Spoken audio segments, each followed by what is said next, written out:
You have questions, we have answers. This is Jane Muller. And this is Ken Muller. Welcome to our show, all about real estate with Ken and Jane. So last week, Jane, we covered the Chinese principle of Feng Shui, which applies to real estate. And this week, we had a lot of listeners that had questions about it and also asked us about Vastu, which is the Indian concepts of architectural design in real estate. So we don't know much about that.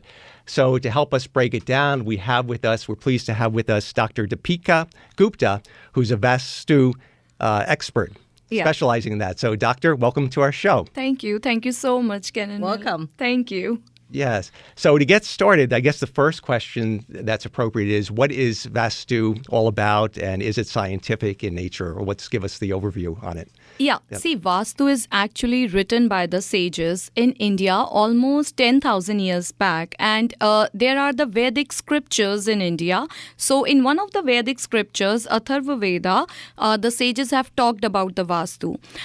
Yes, definitely, the Vastu is scientific because, see, in those times, 10,000 years back, when there was no spacecraft, no orbiters, no telescope, at that time, sages noticed that, Earth is tilted. The Earth revolves around the sun, which gives us seasons. Then Earth also also revolves in its own axis, which gives us day and night. And then, the sages, they also notice that, the winds, they blow from high pressure area to low pressure area. So on all those bases, on all the bases of sun's movement on the Earth, like the sun rises in the east, sets in the west. So the sun gives maximum heat when it's on the southern side. And sun never goes to the northern side. That's why the northern sides are always cold and chilly, and the southern area on the earth is always, hot and, more warm. So sages noticed all these things because, first of all, how could they notice that? They were very well equipped and they were educated to, synchronize the Earth's movement, the geographical conditions with the universal vibrations. Universal consciousness. So they combined both the things and then they wrote the Vastu. So Vastu is actually, the synchronization, the balance between the universal vibrations and the movement of the earth, the geography, on all these things. So that is why we say that Vastu is scientific. Now, just let's see, the sages or in the Vastu, it is written that the kitchen should always be made on the southern side, right? So why southern side? Because the sun gives maximum heat when it's on the south side. And because of that, it brings the UV rays, which can easily kill the germs in the food. So that is why it is said that make the kitchen on the south side, not on the north or any other side.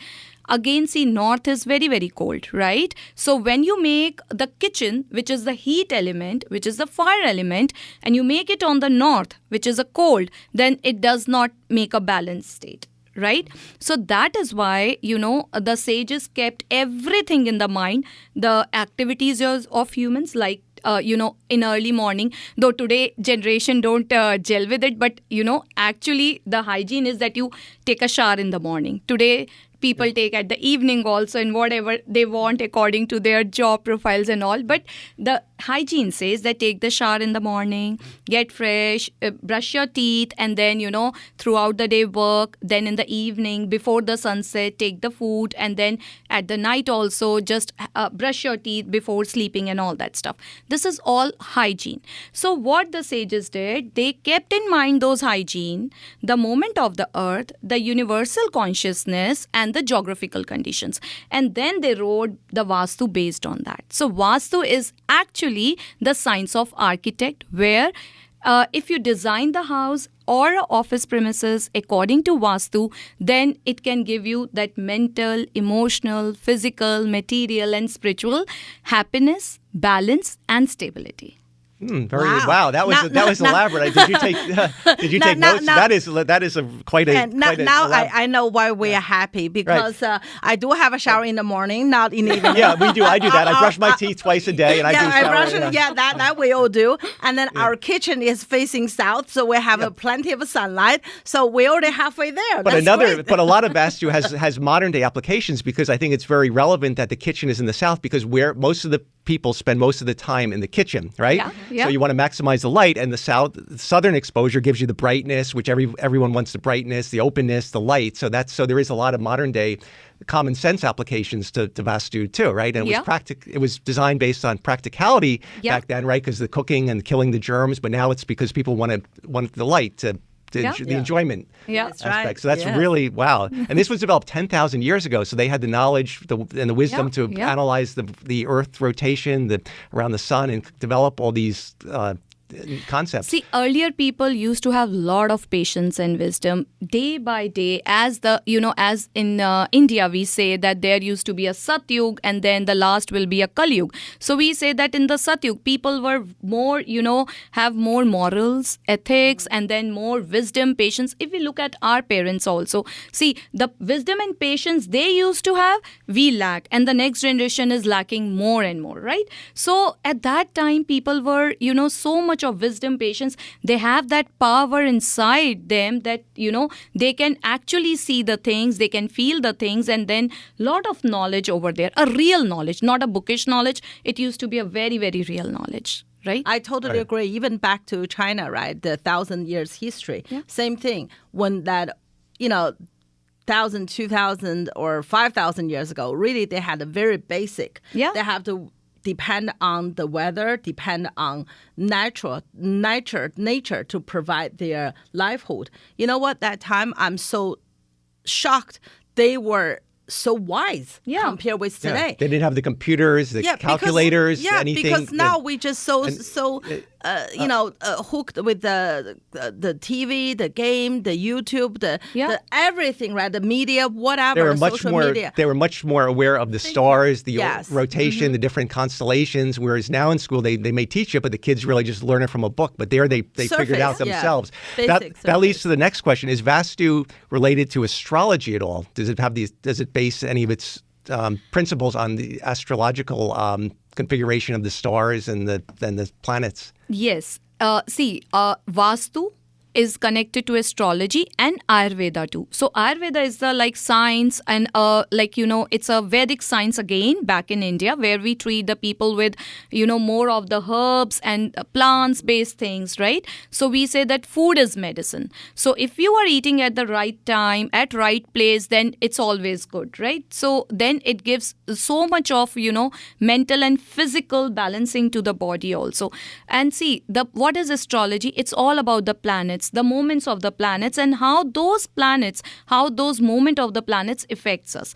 So actually what is, we say that astrology is a snap taken when you take the birth, right? So snap of the planetary positions. Those planets work according to your karma theory. So karma is whatever you have done in all the past births, you have a balance sheet. So that is what astrology is. So balance sheet provides, okay, you did bad with your father in the past birth, this birth you will have this punishment. And the soul accepts that, yes, I will complete all these karmas in this birth. And then they come to the earth. So when you have negative planetary position, at that time, you tend to make some changes in the house which are against the nature, or you stay in a place which is not in harmonization with the universal consciousness. So that time, the Vastu also affects. And Vastu is also connected to the chakra healing.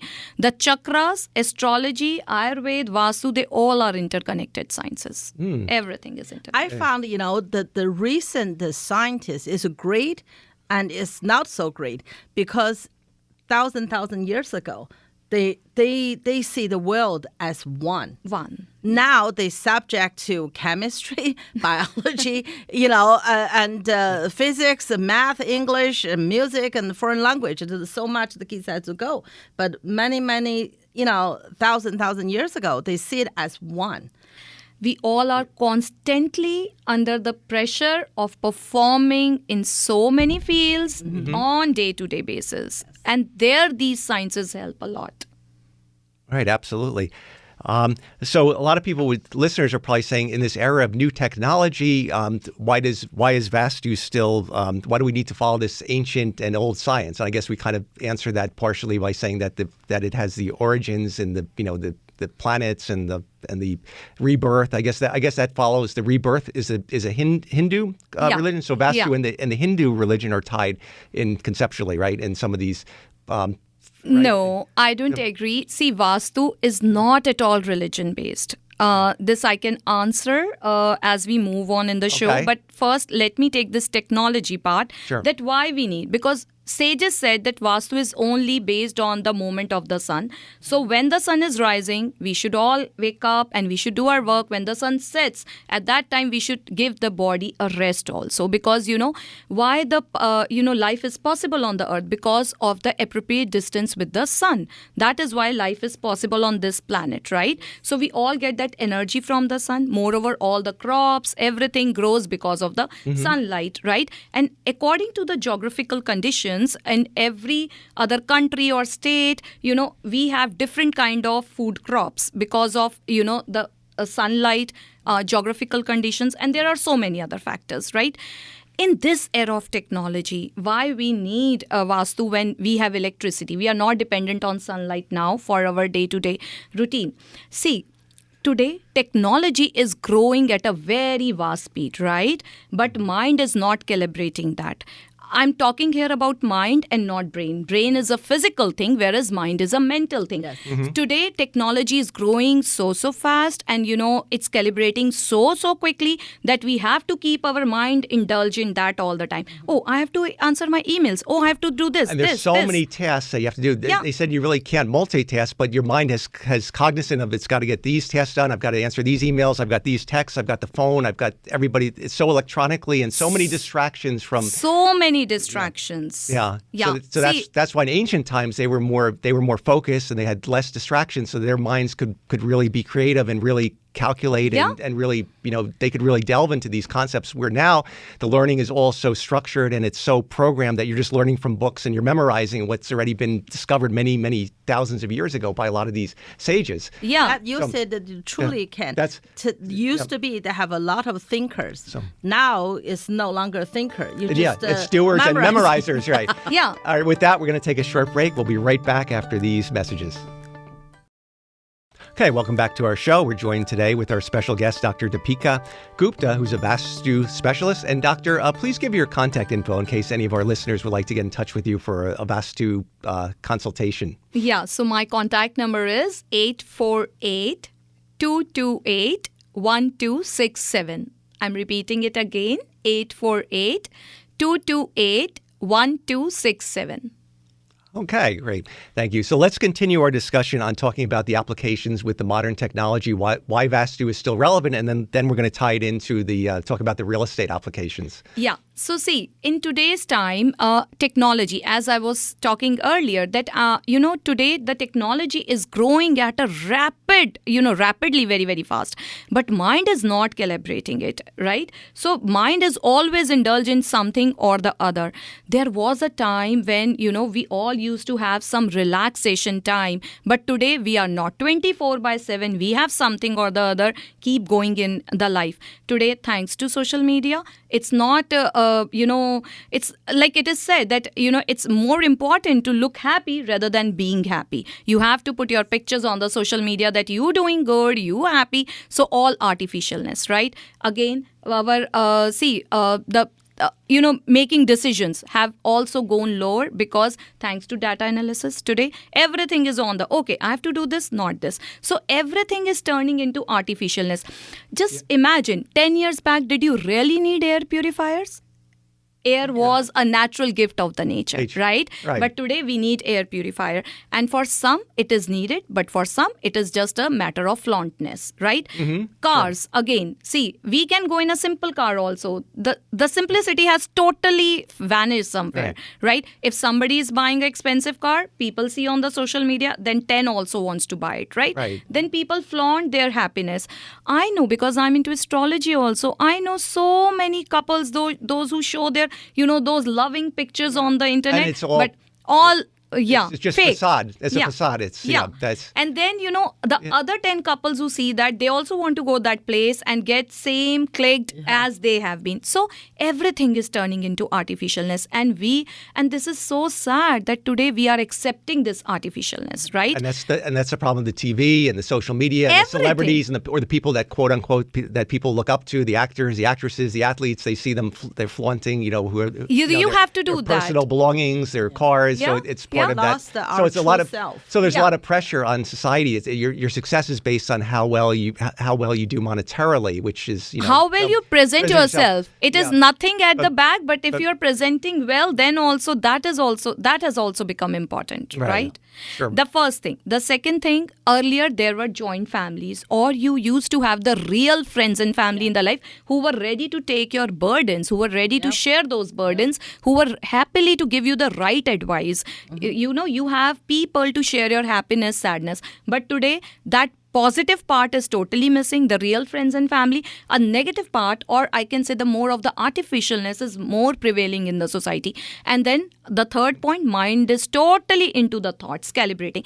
And still nothing has been discovered which can put the mind, reinstate the mind in its natural self. Like I can give some medicine, okay, the mind will be in the natural self, reinstate in the natural self for some time, 2 hours, 3 hours in a day. No, nothing has been there. If you take the medicines or something, then again, it is like an unnatural way. They will put the mind on the sleep thing, or, it will go slower, but nothing in the natural way, right? So when you follow these signs, right, when you become, you make a habit of being, in synchronization with the universal subconsciousness, then you at least gain some mental health. And because of the mental health, you gain the physical health. Yes. So right now, in this time of technology, we don't, need Vastu. I'll say it is the necessity of life now. Right? Earlier earlier the life was simple. People used to take their children to any of the holy places once in a month or once in a week. Today we are not in touch of that also, right? So there has been a lot of things where we have been cut off from the natural self or the nature or the universal subconsciousness. That's why also we need these sciences more. It's a necessity right now. I totally agree with you. I mean, a lot of time as a real estate agent, right? A lot of agents really work hard. I mean, I admire them. They answer the phone 24/7, right? But for us, like 10 o'clock is my cutoff. Yeah. All my clients know that. I said, you know what? I'm old dragon. I need sleep. Yeah. So 10 o'clock, we will just turn off the phone. We go to bed. Yeah. In the morning, I get up 6:30. That's the start of a new day. Yeah. You need a rest. Your body needs a rest. You cannot keep going. Yeah. You have no time to think. Yeah. You have no time to really to I would say be a human being. Right. Being yourself. Be yourself. Technology is great. It has its place. Yeah. It's great to have cell phones for an emergency, for when you're driving, for the safety, for security. Cameras have come a long way. All that's so great. Those are great benefits, but you have to balance everything. Everything has to be balanced, right? Yeah. You have to have your time for your body, the time for your mind, the time for your spiritual healing, and the time to work, right? It should be a balance. It can't be 24/7 doing any one thing. Otherwise, you're going to go bananas. Yeah, see, I totally agree with you. I'm not criticizing, or we all are not criticizing technology, but it was made for a purpose, but we have been using it so much that, we going so artificial. Yes. Right? Yes. Everybody's in on their toes, so much of cutthroat competition that you have to be. Sometimes when you don't even want, still you have to be, right, on your toes. As you said, I mean, the technology make it easier for life. But there's a boundary because, I mean, competition is there, right? I mean, but I feel you have to have a healthy body, healthy mind, to be alive, to be for your family, then the competition. What's good? You won and you die, you know, but when, or not when did healthy. You last go to the gym, Jane? Gym is different. I had a millennial that challenged me to like do 50 push-ups at the end of my workat after I did the weights, the Stairmaster, so my body's like very sore from last week. See, today the life has something become like that, you know, you start doing cardio at the age of 35. You extensively use treadmill, and at the age of 38 doctor says that you need to replace your knees, right? Yeah. So this is not a balance. That's not a balance either, right? Thank you, doctor. That's true, right.